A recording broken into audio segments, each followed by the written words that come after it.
Yeah, this summer was really fun for me because, my first 2 summers I had a World Cup and Olympics, so I didn't really get time off just to work on my game, and this summer I was able to just go out there and work with my trainer, work on my game, and yeah, I was able to go and make improvements in a lot of areas of my game. I worked a lot on my mid-range game, being able to get to spots, different pickups, different footwork, getting into shots, trying to develop that offensive bag, and I think that's been the main focus for me this summer. My defense is always going to be my backbone. That's what has got me to where I am today. So, just building my offensive game. It's been a lot of shots, a lot of different pickups, a lot of different footwork, a lot of different finishing. So yeah, just building that all-round game that I'm going to be able to come in and play. Obviously, playing off guys like Trey and having KP coming this year and Keel, Luke. Like, we got a great team. We got a lot. We're very deep this year. So just trying to fit into my role better and play it at the best of my ability.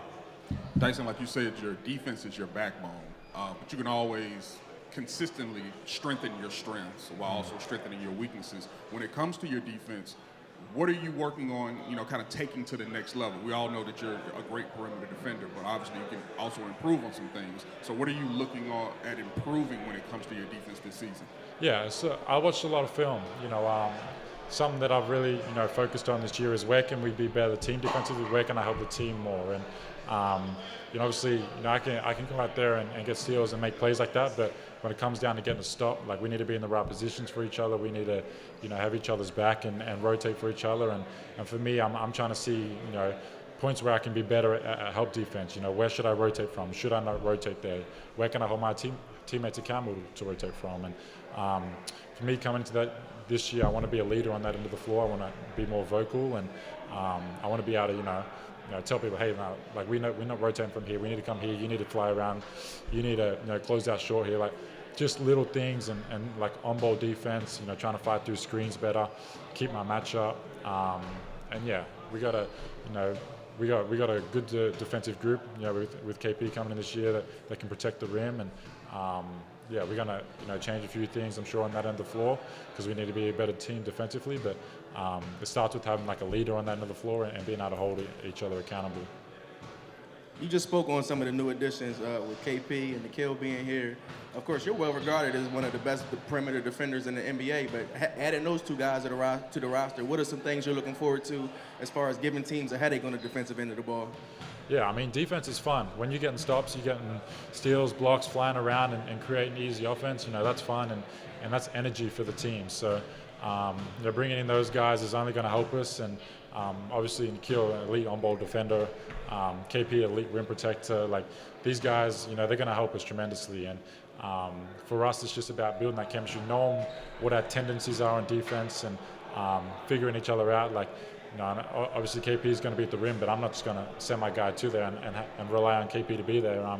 It's about him knowing what to help me as well. And obviously Nikhil, we can switch things and pick up full court and make life difficult. So I think there's just so many different routes that we have this year that we can take, and it's going to be exciting. So I'm looking forward to it. Dyson, you talked multiple times last year about kind of wanting to remind people, like, you had played point guard in the past. With this team not having a traditional backup point guard and a lot of different ball handlers, how much do you want to be involved in kind of that aspect of the game? Yeah, I mean, basketball is so positionless now. When I was a point guard, growing up, my whole career, and that's something that I've always been. And I think point guards a lot about having feel for the game. And you're gonna have point guards that have the best handles, that are scorers. You're gonna have passing point guards. Like, there's so many different aspects to it. And me being able to when Trey goes off and back up him, and just playing fast as a point guard, getting us into offense. Being able to get downhill, create for everyone. Like, point guard doesn't have to be the person that walks it up the floor and gets us in a set.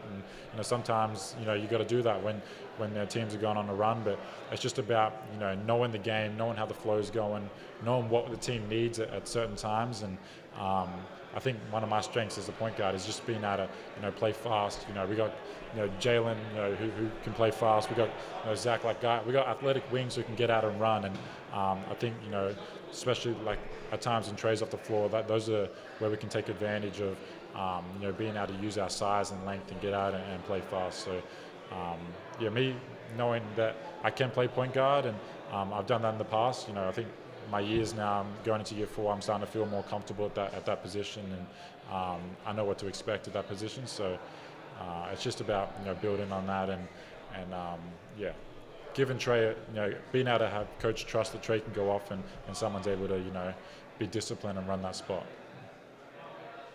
Hey Dyson, first off, I just want to say it's crazy that after a season where you set the league record in deflections, #1 in ISO stop, #1 in drive stop on like the highest matchup difficulty in the league, it's crazy that you want to continue to get better. And I want to ask you a question particularly about I believe you're a very ethical defender. What I mean by that is you don't really embellish calls. I don't usually see you talk a lot of trash, but Nickeil Alexander-Walker is in the 99th percentile in offensive fouls drawn. You're in the 99th percentile in steals, but you don't typically take those offensive fouls. Do you see an area for that to grow in where, you know, you might want to manipulate the rules just a little bit? Is that something you think you may add to your game when you're navigating screens and drawing those types of fouls? Yeah, absolutely. And I still think I got so much more improvement on that end of the floor.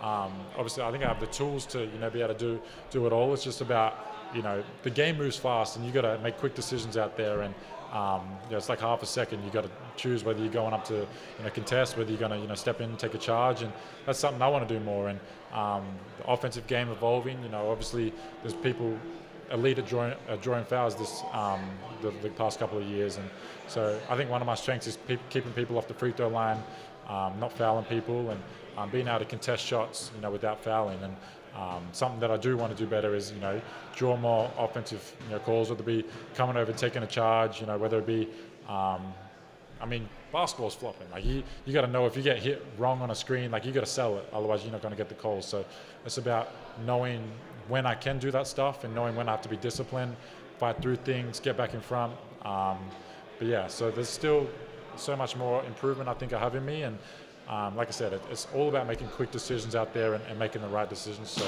I'm looking forward to, you know, the game slowing down even more this year and being able to go out and execute that.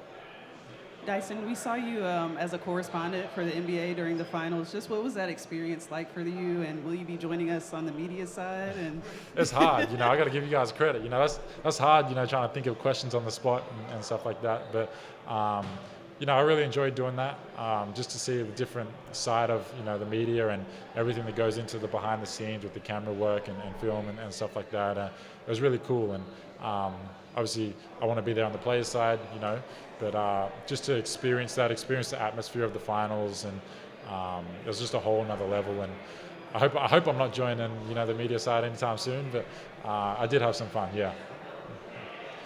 Dyson, back here.